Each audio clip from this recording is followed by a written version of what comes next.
오늘은 계속 이어서 전하는 주제를 따라서 신약 성경에 기록된 두 분 선지자들이 활동과 사역했던 모습을 살펴보고 그분들로부터 우리가 무엇을 본받고 또 무엇을 배워야 할지를 살펴보려고 합니다.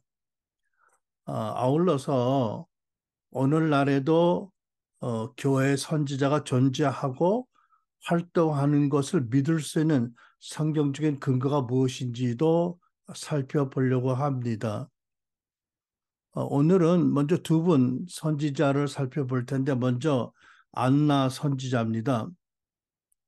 여러분 구약 성경을 보면 구약 시대에도 미리암, 드보라, 홀다 같은 여선지자들이 있었습니다. 그런데 놀랍게도 신약 성경에 제일 먼저 등장하는 선지자는 안나라는 여자분입니다. 성경에는 안나 선지자에 대해서 단 세 절의 말씀이 기록되어 있습니다. 누가복음 2장, 또 아스텔 지파 바누엘의 딸 안나라고 하는 선지자가 있어 나이가 매우 많았더라. 그가 결혼한 후 7해 동안 남편과 함께 살다가 과부가 되고 84세가 되었더라.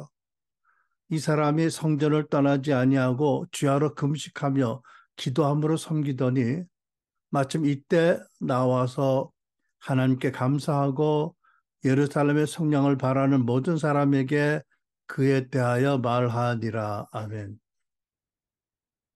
우리는 안나 선지자가 얼마나 오랜 기간 동안 그랬는지는 모르겠지만 상당한 세월 동안 성전을 떠나지 아니하고 주야로 금식하며 기도함으로 하나님을 섬겼다라는 말씀을 읽습니다.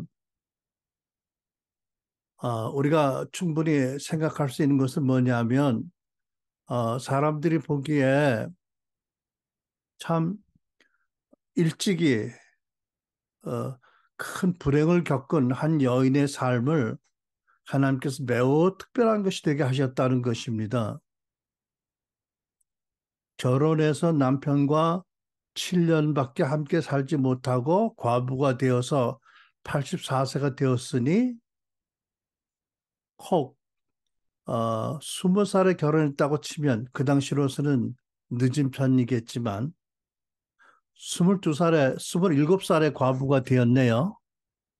그리고 무려 57년 동안 독신으로 살았습니다. 성전을 떠나지 아니하고 주야로 금식하며 기도함으로 섬겼다고 하니 돌볼 자녀나 가족이 없었던 것으로 보입니다. 여러분, 사람들의 눈에 이 안나 같은 인생이 부러워할 만한 또 축복받았다라고 말할 만한 인생이겠습니까? 전혀 안 그랬을 거예요. 그죠? 어,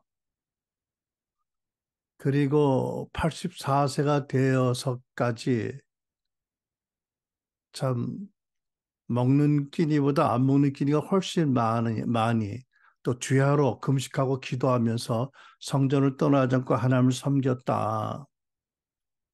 뭐 어떻게 보면 불쌍한 사람으로 보였겠지요.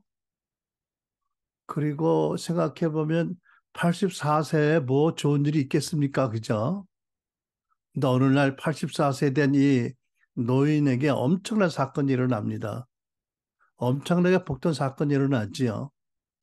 여러분, 하나님 보시기에 안나는 어떤 사람입니까?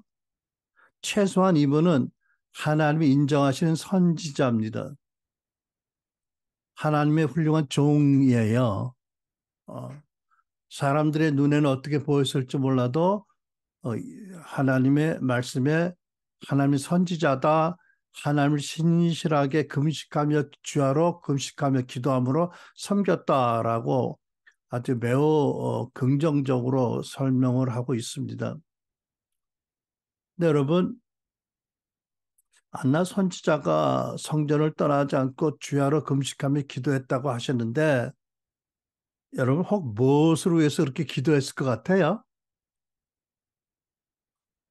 물론 주의 뜻이 이 땅에 임하도록 그죠? 하나님 뜻이 이 땅에서 온전히 이루어지도록 크게 보면 그렇게 기도했겠죠. 혹 곧 오실 메시아의 오심으로 해서 기도하지는 않았을까요? 혹 안나가 하나님이 보내시기로 약속하고 온 이스라엘이 오랜 기간 동안 기다렸던 메시아가 한 여성에게 임신되어서 태아로 신생아로 출산될 것을 알았을까요?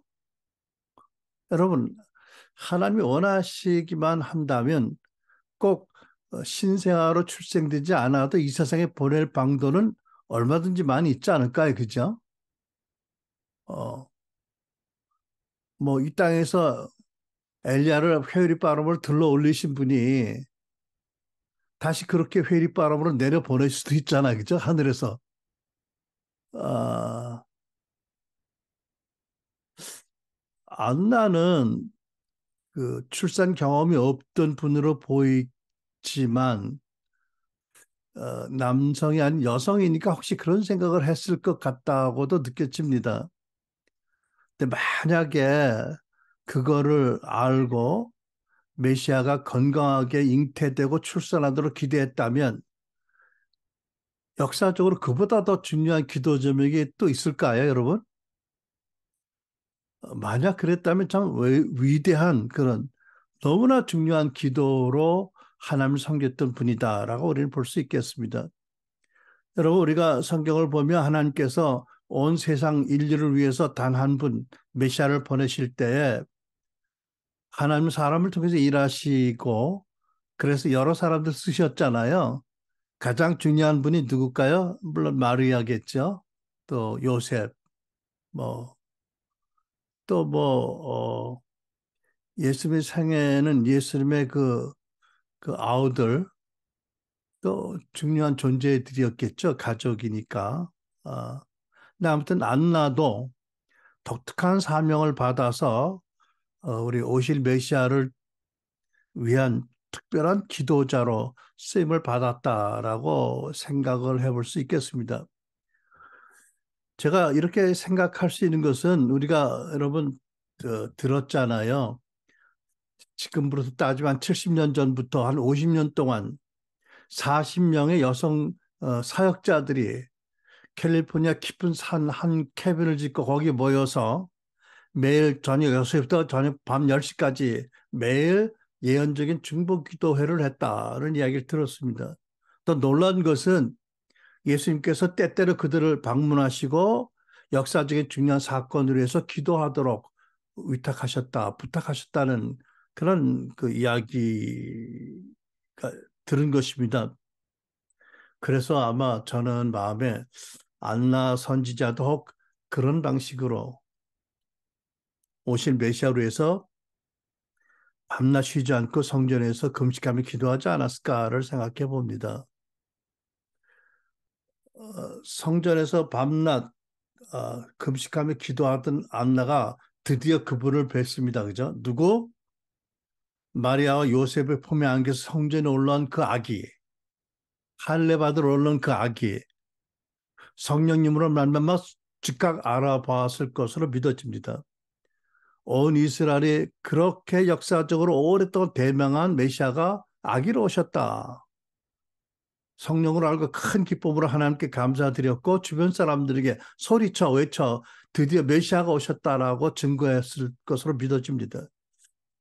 그리고 뭐 아주 당연하지만 그때부터 더욱 힘을 다하고 목숨을 다하고 생명을 다해서 아기 예수가 모든 위험에도 불구하고 영육간에 건강하게 성장하시도록 또 사역을 하시도록 중보하는 것을 위해 살았을 것이라고 믿습니다. 여러분, 하나님 입장에서도 아기 예수의 생명을 노리는 원수의 공격이 거칠고 계속될 걸 아셨기 때문에 신실한 중보자가 필요하셨을 거라고 믿어집니다. 그렇죠? 그래서 여러분 우리가 이 안나 선지자 경우를 통해서 배우는 것 중에 하나는 뭐냐면 첫째로 신약시대 선지자들이 해야 할 직무 중에 하나는 예수가 그리스도라고 증거하는 전도인 것을 알게 됩니다. 안나가 그랬잖아요. 아기를 보고 성령 안에서 마치 세례요한이 어머니 뱃속에서 마리아 태중에 아기가 메시아인 것을 알고 그 마리아가 메시아를 모시고 자기 집에 방문을 알고 성령으로 크게 기뻐했다는 것처럼 안나도 성령으로 크게 기뻐하고 알았을 겁니다. 그렇죠? 그리고 사람들에게 말하잖아요. 드디어 메시아가 오셨다라고. 그렇다면 오늘날 선지자가 물론 직임이 선지자고 주은사가 목사도 아니고 전도도도 아니고 뭐 예배 인도자가 아니라도 아니 누구라도 전도자라도 누구라도 예수가 그리스도로 복음을 전하는 그 사명은 모든 성도에게 주신 기본 사명이기 때문에 선지자들도 당연히 기회 있을 때마다 그리스도의 복음을 전해야 된다라는 것을 우리가 알게 됩니다. 그죠? 또 저와 여러분 다 동의를 합니다. 그렇죠? 우리가 목사이건 뭐 집사님이건 권사님이건 뭐 중보자건 뭐 교사건 간에 기회가 있을 때마다 우리는 복음을 전할 사명이 있고 선지자도 당연히 그래야 된다는 것을 첫 번째 생각해 봅니다. 또 두 번째 안나를 보고 우리가 알게 되는 신약 선지자의 직무는 뭐냐면 하나님이 특별한 기도 대목을 주셨다면 그것이 이루어지도록 끝까지 기도하는 것이다. 중보의 사명이 있다라는 것을 우리가 알게 됩니다.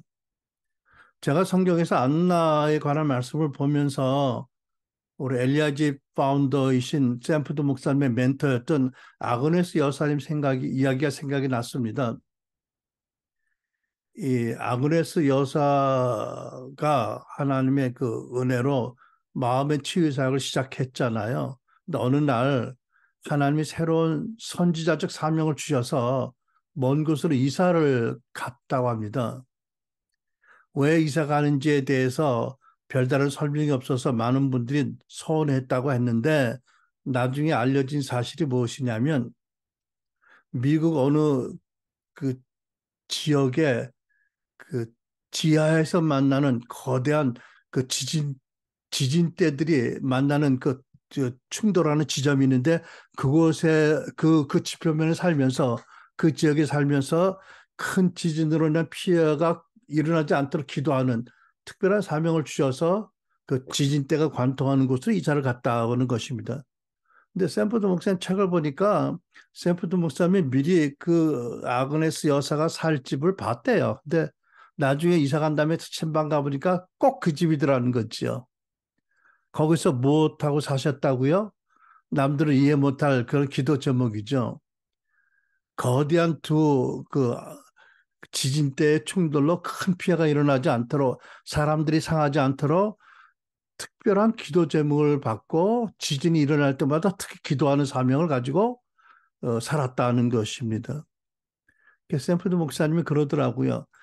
치유 사역자로 살다가 선지자의 기름을 부음을 받고 선지자 직임을 받고 그런 중보자로서 남은 생애를 헌신했다고요. 여러분 이제 그렇게 보면 이 하나님 나라 안에는 보통 우리 같은 사람들이 이해하기 어렵지만 하나님의 주신 특별한 기도 제목과 사명을 받아서 외로운 그런 하나님 앞에 신실하게 기도자의 삶을 살아가는 이들이 선지자들이 적지 않았던 것을 알게 됩니다. 안나는 그런 중보 기도 사역했던 그런 선지자의 대표적인 분입니다. 저는 우리 순환을교 여러분 중에서도 장차 40금초대 중보팀이나 또 아그네스 샘포드나 안나 같은 그런 그 선지자들이 많이 일어나기를 바랍니다. 그 남편들 잘해야 돼. 아니면 남편 먼저 불러가시고 남은 미방인을 그 선지자로 부르실 경우도 있어.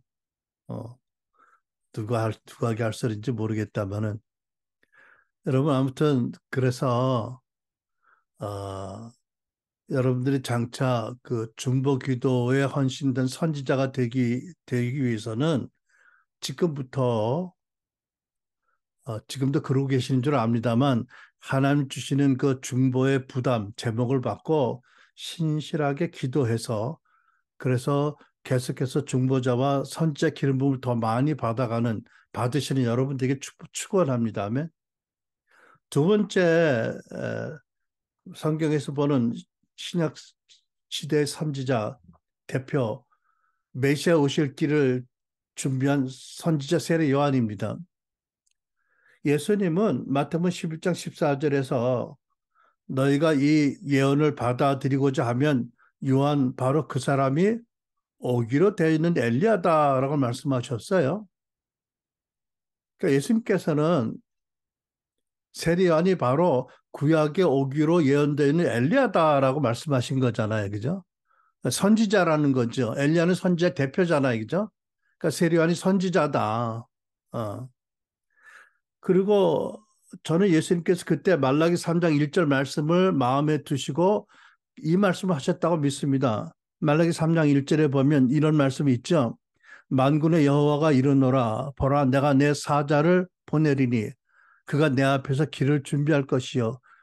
여호와께서 예수 그리스도를 나라고 말씀하시고 동일시하시고 내가 엘리야와 같은 나의 선지자를 보낼 것이고 그가 나의 메시아 내 앞에서 그 길을 준비할 것이다 이렇게 말씀하셨어요.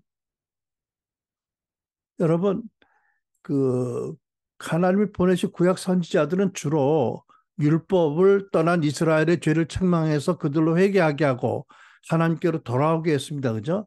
말라기서 4장 4절에 대표적인 이런 말씀이 있습니다. 너희는 율법 곧 율례와 법도를 기억하여라. 그것은 내가 호렙산에서 내 종 모세를 시켜서 온 이스라엘이 지키도록 이룬 것이다. 그런데 이스라엘이 율례를 버리고 하나님을 떠나가면 하나님께 세례 선지자들을 통해서 이들을 책망하시고 회개케 하시고 돌아오게 하시는 거지요. 세례 요한도 선지자로서 하나님의 율법을 떠난 이스라엘 악한 행실을 책망했고 회개를 촉구했습니다. 뿐만 아니라 세례 요한은 특별하게도 이스라엘이 율법을 떠나게 된 하나님을 떠나게 된 원인이 그들 마음 안에 있는 것을 지적했고 그들 마음 안에 많은 우상과 죄악이 있는 것을 보게 했습니다. 스스로 아브라함의 자손이여 하나님의 선민이라고 자부하던 그들 안에 있는 불신앙과 거역심, 거짓과 불의, 사랑과 믿음 없음, 교만과 좌절, 각종 우상들이 있는 것을 보게 했어요. 그리고 세례 요한은 율법의 도끼로 말씀의 도끼로 그들 마음에 있는 죄의 근원을 내리 찍었습니다. 그리고 진정한 회개를 하고 그래서 예수 그리스도의 구원을 받도록 마음을 준비하게 했습니다. 그러니까 그냥 행실을 회개하라라고만 말한 것이 아니라 그 행실이 삐뚤어지게 했던 마음에 있는 문제들을 보게 하고 마음이 바뀌어진다라고 선포한 것이 세례요한의 사역의 특징이겠습니다. 여러분 누구든지 자기 힘으로 자기 마음을 바꿀 수 있어요? 못해요. 누가 성령의 은총과 도우심이 없이 구원의 시스템이 없이 자력으로 율법대로 다 살 수 있어요? 없어요. 세례요한 이것을 통렬하게 말씀의 도끼로 찍어내고 자각하게 해서 오직 오실 예수 메시아를 통해서 하나님 은혜를 줄 위대한 용서 새 창조의 위대한 은총을 받도록 그들의 마음을 준비케 한 것입니다. 그래서 저는 예수님께서 세례요한에 대해서 예언자들보다 더 위대한 인물이다라고 칭찬하셨다라고 믿습니다. 그런데 예수께서는 마태복음 11장 12절로 15절 말씀에서 세례 요한에 대해서 말씀하시면서 아울러 신구약 성경을 관통하는 매우 중요한 가르침 하나를 알게 하셨습니다. 표준 세번역에 이렇게 기록되어 있습니다. 세례자 요한 때로부터 지금까지 하늘나라는 힘을 떨치고 있다. 그리고 힘을 쓰는 사람들이 그것을 차지한다. 모든 예언자와 율법서는 요한에 이르기까지 하늘나라가 올 것을 예언하였다. 너희가 그 예언을 받아들이고자 하면 요한 바로 그 사람이 오기로 되는 엘리야다. 들을 귀가 있는 사람은 들으라고 하셨어요. 그러니까 여기서 예수님께서 13절에 특별히 모든 예언자와 율법서는 구약 성경은 요한에 이르기까지 하늘나라가 올 것을 예언하였다라고 하셨어요. 그러니까 무슨 말씀이에요? 구약 성경이 예언한 가장 중요한 것 중에 하나는 뭐냐면 장차 이 세상에 하나님 나라 임할 것이다. 모든 것이 그것을 위한 준비다라는 것을 알게 하셨다는 거죠. 여러분, 세상에 임하는 하늘나라, 예수님의 첫 번째 공생의 메시지가 뭐죠? 마가복음 1장 14절 15절. 요한이 잡힌 뒤에 예수께서 갈릴리에 오셔서 하나님의 복음을 선포하셨다. 때가 찼다. 하나님 나라가 가까이 왔다. 회개하여라. 복음을 믿어라. 이것이 구약의 모든 예언자 율법사가 예언한 것이다. 이제 예수님의 성육신으로 이제 임하고 있다. 이루어졌다라고 예수님 선포하셨다는 거잖아요. 여러분, 이 세상에 예수 그리스도를 말미암아 임하신 하나님 나라가 무엇이죠? 예수 그리스도가 왕으로 다스리는 하나님의 통치입니다. 그죠? 자, 그렇다면 여기서 세례 요한의 뒤를 이을 신약의 선지자들이 해야 할 직무가 무엇인지 또 하나를 보게 됩니다. 그것은 뭐냐면 교회 공동체와 모든 신자 개인들이 하나님의 다스림을 분별하고 순종할 수 있도록 성령의 음성을 듣고 분별하고 따르는 법을 선지자들이 가르치는 것입니다. 오직 사역의 사도들과 교사들은 기록된 말씀 성경에 나타난 하나님 뜻, 하나님 누구신지, 하나님의 의도, 사람이 무엇인지, 구원이 무엇인지를 말씀으로 가르칩니다.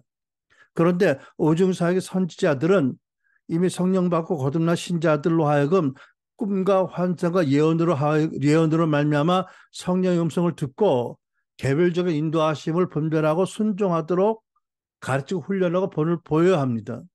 여러분, 예수님께서 어, 이것을 공생애 동안 여러 번 말씀하셨어요. 요한복음 10장 27절 내 양은 내 음성을 들으며 나는 그들을 알며 그들이 나를 따르느니라. 여러분, 목자의 음성을 들어야 양들이 목자를 구분하고 따를 거 아니겠어요? 그죠? 예수께서 승천하신 다음에 성령을 보내신 주 목적이 바로 이것입니다. 이 사실을 베드로 사도가 이렇게 선포합니다. 사도행전 2장 16절 17절. 이는 선지자 요엘을 통하여 예언하신 말씀이니 일러스되 하나님의 말씀하시기를 말세에 내가 내 성령을 모든 육체에 부어주리니 너희 자녀들을 예언할 것이요 너희 젊은이들은 환상을 보고 너희 늙은이들은 꿈을 꾸리라. 여러분, 성령이 오셔서 꿈과 환상과 예언 이런 은사들을 통해서 하나님의 백성들이 성령의 음성을 듣도록 언로를 여신 거잖아요. 그죠? 커뮤니케이션의 언로를 여신 것입니다. 그래서 부활하신 예수님께 여러 번 계시록에서 강조하셨습니다. 그 있는 자는 성령이 교회들이 하신 말씀을 들을지어다.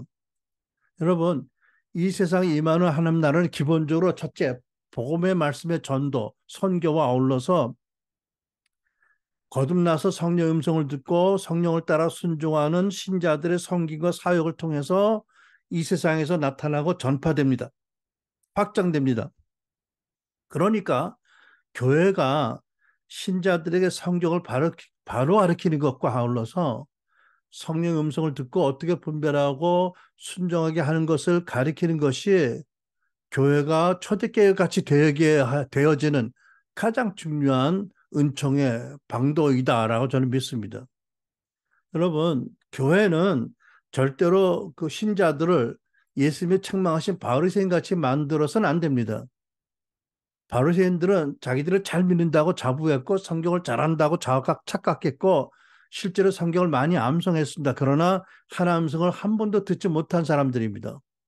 예수께서 말씀하셨지요. 요한복음 5장에 37절. 또한 나를 보내신 아버지께서 친히 나를 위하여 증언하셨느니라. 너희는 아무 때에도 그 음성을 듣지 못하였고 그 형상을 보지 못하였으며 그 말씀이 너희 속에 거하지 아니하니 이는 그가 보내신 이를 믿지 아니함이니라. 바리새인들은요, 하나님이 보내신 메시아가 바로 자기들 앞에 와 계시는데도 보고도 못 믿고 그 음성을 들어도 듣지 않았습니다. 예수님은 성경을 너희들이 많이 암송하고 잘 믿는다고 하지만 너희는 아무 때에도 하나님 음성을 못 듣는다고 하셨어요.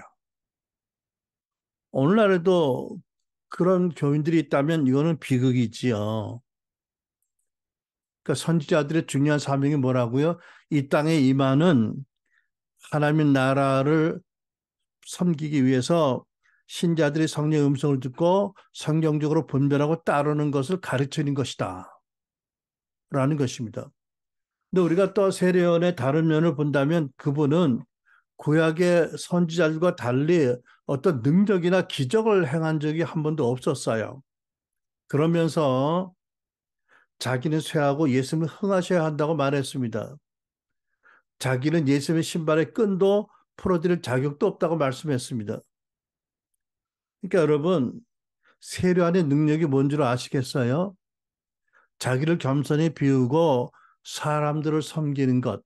그래서 예수님에게 가도록 하는 것이 그 진정한 능력이었습니다. 여러분, 이것이 또한 마지막 시대의 선지자들의 진정한 능력이 되어야 합니다. 선지자란 하나님의 말씀을 전하도록 번음을 받은 하나님의 종들이잖아요. 그러니까 자기 의견을 말하거나 자기 주장을 선포하거나 자기가 누구인지를 나타내려고 보내신 받은 게 아니라 자기를 보내신 하나님의 말씀을 전하고 그래서 하나님이 어떤 분인지를 나타내는 게 선지자 주 사명입니다. 그러므로 신약시대 선지자들은 세례 요한의 그 권능처럼 겸손히 자기를 비고 오직 예수님에게 사람들이 주목하도록 하는 그런 권능을 받아야 합니다. 그리고 예수님을 나타나야 되고 사람들로 하여금 예수님에게 가게 해야 합니다.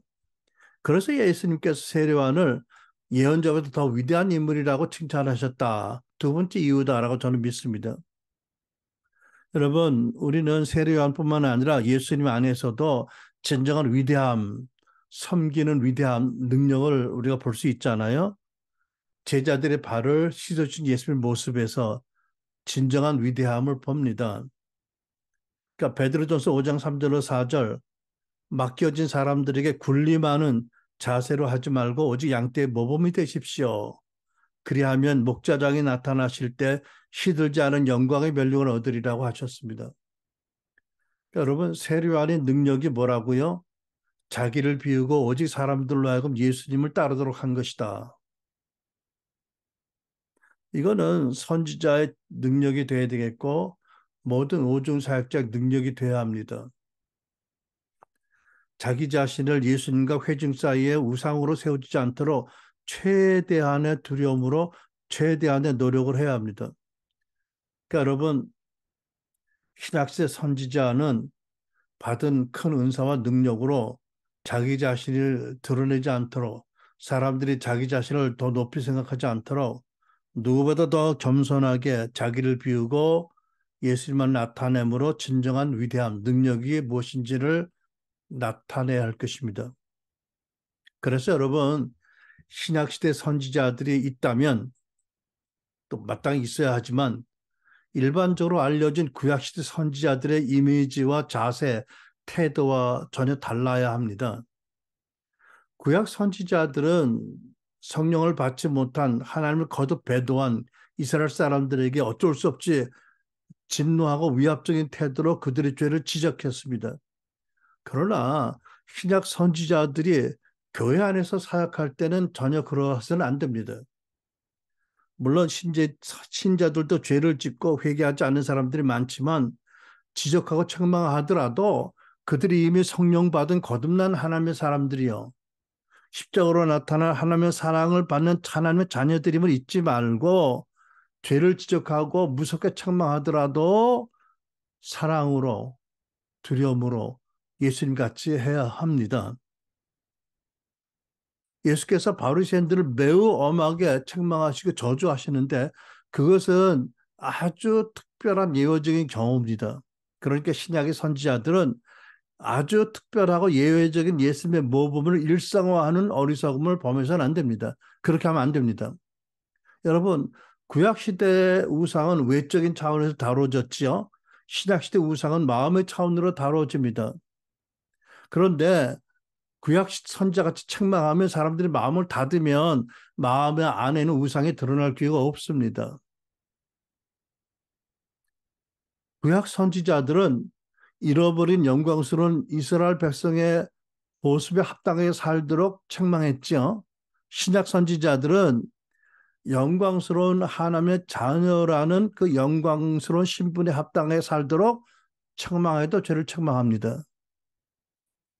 그러니까 오중 사역자들은 사도 선자 포함한 모두가 교회 사는 사역은 이미 거듭난 하나님의 자녀들이 아버지를 닮아 성장하고 성화되도록 그들을 아버지께서 가르치고 훈계하고 지도하시는 뜻을 따라서 하는 것입니다. 명심해야 됩니다.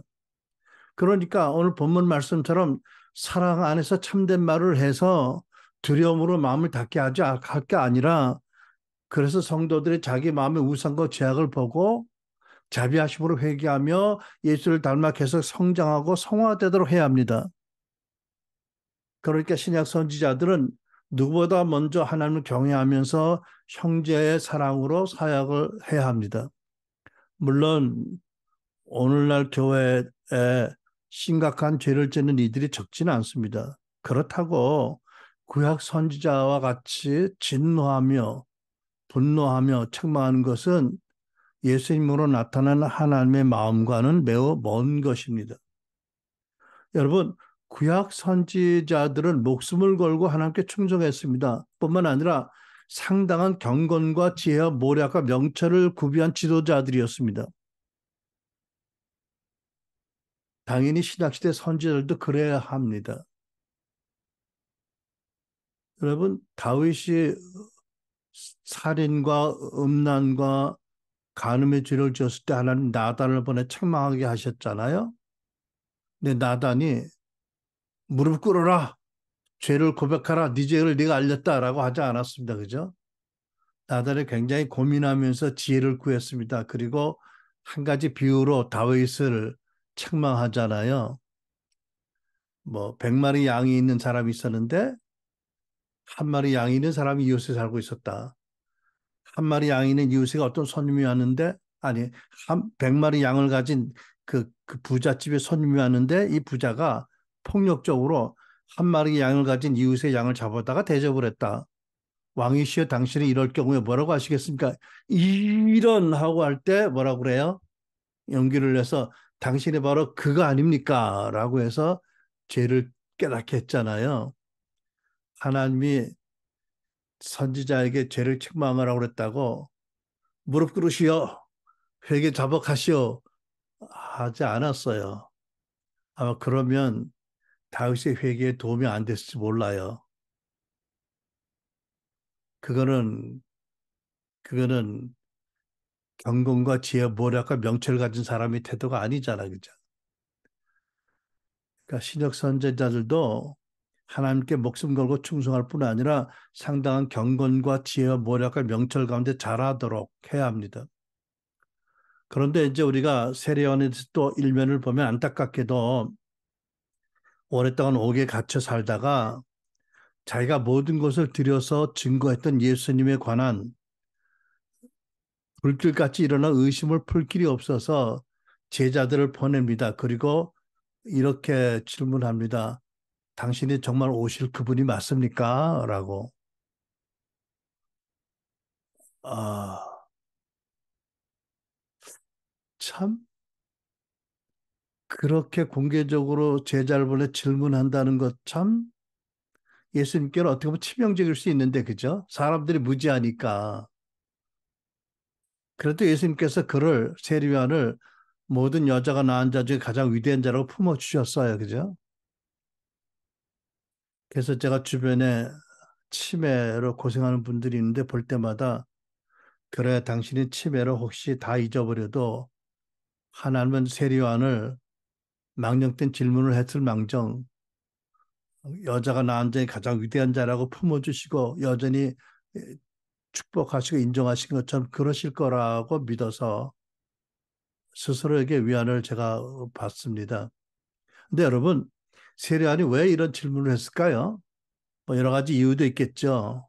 환경적인, 육체적인, 정신적인 극한 상황에서. 그런데 가장 결정적인 이유는 뭐냐면 제가 믿기로 구약 성경을 보면 오실 메시아에 대한 예언이 많이 있는데 그 중에는 둘로 나눠져야 될 부분이 있습니다. 하나는 초림의 주 예수로 인해서 이루어질 예언이 있고 또 하나는 마지막 때 크고 두려운 날에 오실 재림의 주로 날만 이루어질 말씀이 있는데 세례요한이 그것을 구분할 수 있는 신학적인 통찰과 지식이 없었어요.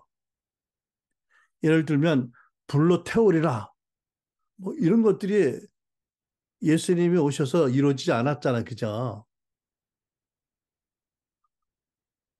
그러니까 여러분 이 신약시대 선지자들은 이 세례요한의 약함을 보고 우리가 배우는 교훈이 뭐냐면 건강한 신학적인 성경적인 지식과 토대가 있어야 된다. 그렇지 아니하면 치열한 역적 전쟁 현장에서 미혹되기 쉽다. 선지자라 할지라도.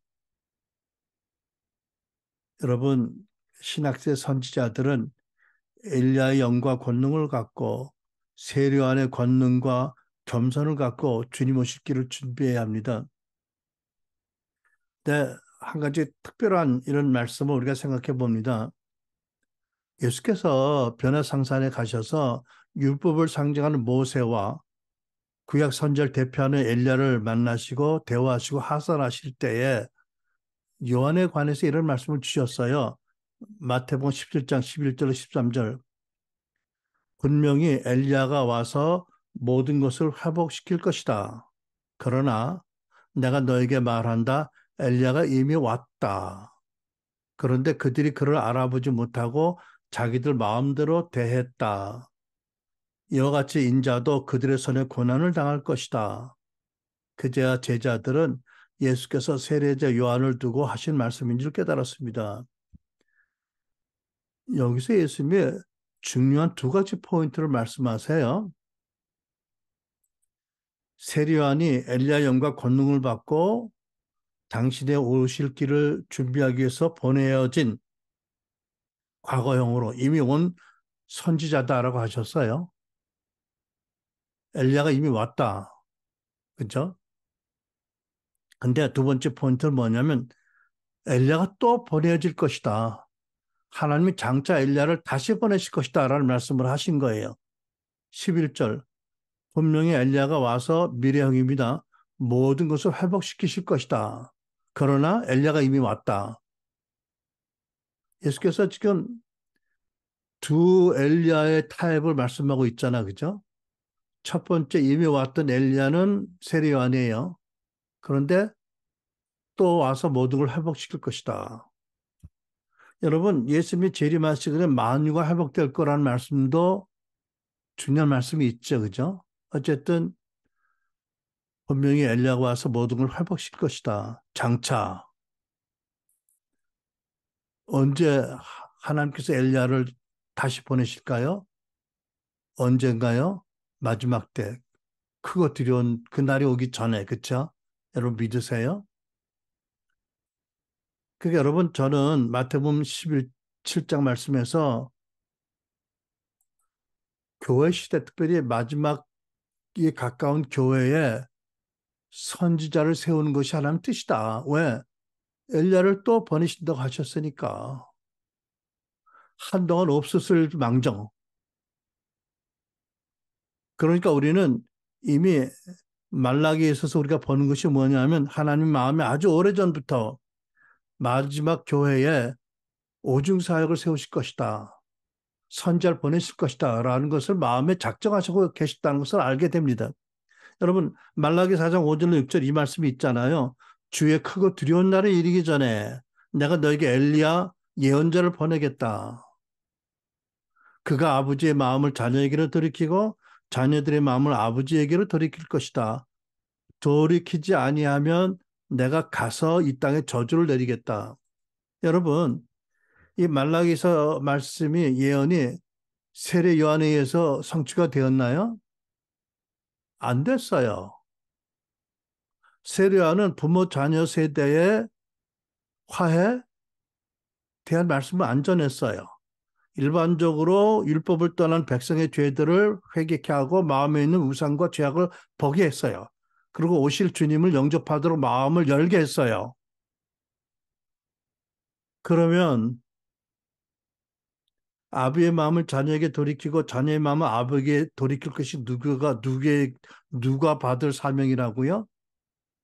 하나님께서 크고 두려운 날이 이르기 전에 장차 보낼 엘리야 예언자들에게 보내주시겠다는 말씀이잖아요. 그죠? 여러분, 예수님 재림 전에 주의 크고 두려운 날이 이르기 전에 하나님께서 여호와께서 우리에게 교회에게 엘리야 예언자를 보내십니다. 특별한 사명을 주십니다. 근데 여러분, 이 엘리야가 예수님 앞길을 준비했던 초림의 주님을 섬겼던 세례와 같이 한 개인으로 올 것인가? 저는 그렇지 않을 거라고 믿습니다. 왜냐하면 이미 모든 신자에게 기록된 성경을 주셨어요. 한국이나 미국이나 캐나다 같이 선진국의 크리스찬들 중에는 집에는 성경이 없는 집이 없어요. 그죠? 우리 중세 시대까지만 해도 성경은 사제들만 가지고 있는 그 독특한 점유물이었습니다. 그렇지 않습니다, 이제는. 그리고 어, 베드로가 선포한 것처럼 이제 성령님이 오셔서 모든 신자들이 어린아이까지 젊은이까지 꿈과 환상과 예언으로 하나님의 음성을 들을 수 있게 하셨어요. 이런 경륜으로 본다면 꼭 굳이 예수님의 앞길을 준비한 세례요한처럼 한 개인으로 보내실까? 아니, 두 선지자를 보내실까? 아니라고 저는 믿습니다. 여러분, 우리는 그런 믿음으로서 우리가 섬기는 사역단체 이름을 엘리야 집이라고 한 거잖아요. 그죠? 그러니까 많은 엘리야가 나오도록 속사람을 취하고 강건케 하고 깨끗한 마음을 가지고 더 큰 영광으로 변화된 많은 엘리야들이 거쳐가는 것이다. 저는 그렇게 믿습니다.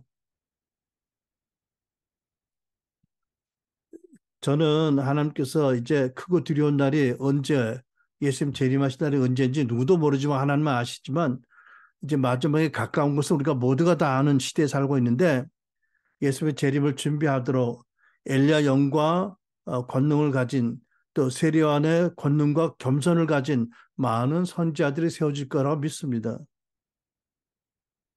그래서 그들이 와서 성경에 기록된 말씀에도 불구하고 마음이 굳어지고 눈이 멀어져서 서로 화해하지 못하는 부모와 자녀 세대들이 얼마나 심각한 계명을 어긴 죄를 짓고 있는지를 예언적으로, 개인적으로, 구체적으로 깨우쳐주고 돌이키고 화해하게 하실 거라고 믿습니다. 여러분, 오늘날 모든 크리스찬들이 구약의 말라기서의 말씀을 압니다. 오늘날 모든 크리스찬들이 매주 한 번 이상 교회 출석하고 요즘은 유튜브로 얼마나 좋은 설교 많이 듣습니까? 그럼에도 불구하고 말라기서의 그 어마어마하게 중요한 말씀에 대해서 심각한 이들은 별로 없습니다. 부모 공경의 계명을 어기고 또 자녀들을 성경적으로 양육하라는 하나님의 뜻을 어긴 그 죄, 문제, 실패, 불순종을 깨닫는 이들이 별로 없습니다. 우리가 그래서 무엇을 아냐 하면 저도 강단에서 말씀을 전하는 교사이지만 강단 사역만으로는 한 사람 한 사람을 일깨우고 회개로 인도하고 치유하고 마음을 변화시키는 데는 한계가 있다. 최소한 소그룹으로 구체적인 예를 들어서 다른 사람의 또그 예를 듣고 해서 더디게 깨닫는 우리들이 깨닫게 하는 그런 사역이 필요하다. 그러려면 많은 엘리야의 그 권능을 가진 세리안의 권능을 가진 열정을 가진 많은 엘리야가 마지막 때 풀어져야 된다. 여러분 생각해 봅시다. 우리들의 가정에도 마찬가지입니다. 오늘날처럼 부모 세대와 자녀 세대의 간격이 극단적으로 벌어진 때가 언제 또 있었을까요? 이게 얼마나 심각한 문제입니까? 그런데 이 시대 지도자 중에 누가 이 문제를 해결할 방안을 말하고 있나요? 아니, 어느 교회 지도자가, 목사님이 이 문제를 해결할 방안의 키를 가지고 선포하고 있나요? 부모와 자녀들 사이에 벌어진 이 메꾸지 못할 큰 간격을 이어주고 각각의 마음에 있는 깊은 상처와 원통함을 치유해주고 그래서 서로 회개하고 서로 용서하고 화해할 수 있도록 하는 처방이 어디 있어요? 저는 엘리야의 집에 최소한도 이 처방을 주셨다고 믿습니다. 키를 주셨다고 믿습니다. 그리고 저는 먼저 믿는 부모 세대인 우리가 자녀들을 하나님 뜻대로 바로 양육하지 못했다. 나쁜 본을 많이 보였다. 상처를 많이 줬다라는 것을 인정을 하고 그것이 우리 안에 있는 많은 상처와 죄악 때문이라는 것을 인지하고 진정으로 회개를 하고 하나님의 크신 사랑과 하나님의 말씀과 성령 안에서 우리의 마음의 치유를 구하고 변화를 구함으로써 이 역사가 시작될 것이라고 믿습니다. 여러분, 우리 부모들이 자녀들을 존중하여 기르지 못했으니까 이들이 부모에게 원통한 마음을 품고 부모를 공경해서 하나님의 축복을 받을 수 있는 그릇을 못 갖고 있어요. 그래서 더 많은 거역과 더 많은 아픔과 더 많은 상처를 받습니다. 이거를 마음의 눈이 열려서 보고 애통하는 마음으로 회개하고 불쌍히 여기고 그리고 정말 내 마음의 치유와 변화를 성화를 추구할 때 비로소 이 일이 시작될 것이다. 자녀 세대도 마찬가지입니다. 그럴 때 이 말라기서에 기록된 그 무서운 저주가 이 땅에 내리지 않을 것입니다. 그렇지 아니하면 이 땅에 무서운 저주가 내릴 것이다. 아, 그 저주를 누가 상상이나 하겠으면 누가 감당이 되겠습니까? 여러분, 그래서 저는 하나님께서 예수님의 재림이 가까운 이때에 많은 엘리야 후보생들을 찾으신다고 믿습니다. 그들이 성숙한 선지자들 되면 무엇을 할까요? 갈등과 원망과 미움과 상처가 가득한 부모 세대와 자녀 세대들이 각각의 죄를 인지하고 회개하고 서로 용서하고 화해하는 것. 여러분, 이것이 어마어마한 말세적 선지자들의 사명입니다. 그래서 여러분, 제가 다시 묻고 싶은 게 뭐냐면 구약에 예언되어 있고 신약 성경에 기록되는 오중 사역이 그 오중 사역 안에 선지자가 일어나야 되는데 이 마지막 시대 부모와 자녀 세대 화해를 위해서 저주를 막기 위해서 하나님의 예언자 엘리야를 보내셨다고 하는데 왜 선지자가 일어나는 것을 그렇게 반대합니까? 왜 오중 사역을 그렇게 반대합니까? 무슨 근거로 무슨 이유로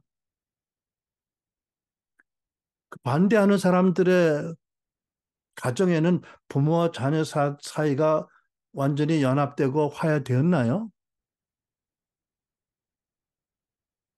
여러분,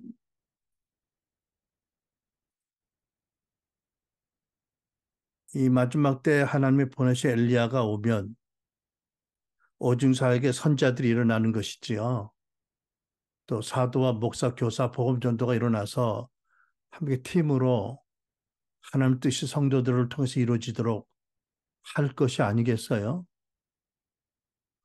비록 여러 가지 이유로 초대교회 한시적으로 오중사역이 있었고 그 다음에 제대로 된 사도와 선자가 없었다 할지라도 그 2000년 동안 오랜 교회 시대 동안에 이루어지지 못한 말씀이라도 그럴수록 마지막 때에 마지막 교회 안에서 그 말씀들이 이루어지지 않겠습니까? 그 말씀이 진리인 것을 온 세상에 나타나기 위해서, 아니 온 세상에 임할 저주를 막기 위해서 하나님이 원하시는 그 염원이 이루어지도록 여러분 하나님 이 시대에 오중 사역을 반드시 일으키시고 성숙한 선지자들을 일으키시고 오중 사역들을 일으키시는 것이 하나님의 꿈, 뜻이라고 믿습니다. 여러분과 저는 아주 적은 교회에 속해 있지만 교회 사이즈와 관계없이 하나님의 뜻이 선포되는 그 안에서 말씀 안에서 여러분에 대한 하나님의 부르심, 여러분의 인생에 대한 하나님의 부르심, 그것이 중보자적인 선지자이든지 교사든지 또 전도자이든지 목자이든지 사도든지 하나님의 부르심이 이루어지도록 헌신하고 하루하루 그 부르심이 이루어지도록 여러분들이 스스로 기도하고 배우고 은혜를 구하고 성장하기를 축원합니다. 아멘. 기도하겠습니다. 여러분 오늘 이 시간에 다 같이 통성으로 우리 이 들으신 말씀을 붙잡고 하나님 앞에 마음에 있는 것을 그대로 드리며 기도하기 바랍니다. 기도합니다.